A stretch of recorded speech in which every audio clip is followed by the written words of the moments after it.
Класічнае ўяўленне сярэднявечча ці антычнасці, яно мае быць нейкае такое шэрае або белы мрамар нейкі. Ну, на самой справе мала што можа быць так далёка ад рэчаіснасці. Такое яно ўсё дайшло да нашых часоў.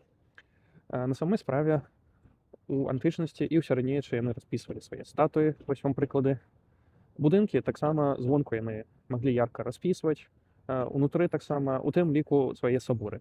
Калі б яны пабачылі, што мы зрабілі з іхнімі саборамі, то, напэўна, былі б проста нажаханы гэтыя бядовыя сярэднявечныя людзі. Ну і уявіце, калі б нехта за 50 год узяў вашу кватэру, у якой ужо не было б абояў, не было б фарбы, не было шпаклёўкі, паказваў усім і казаў, што вось так жылі людзі ў 21 стагоддзі.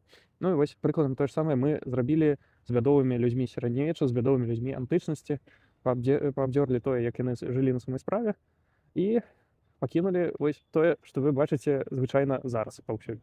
Але на самой справе ў сярэднявеччы адна з частак, якія прываблівалі людзей у сабор, увогуле было тое, якія яркія колеры яны могуць там паглядзець.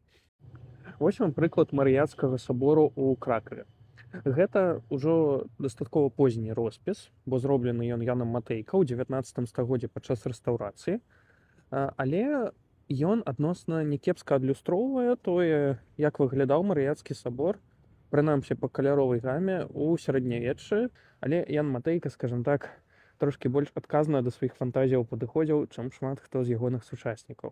Марыяцкі сабор дуже добры прыклад менавіта таго, як гатычныя саборы маглі распісваць у сярэднявеччы, тэарэтычна прынамсі, але дакладна не такія прыклады шэрых голых сценаў, якія вы зараз бачыце паўсюль.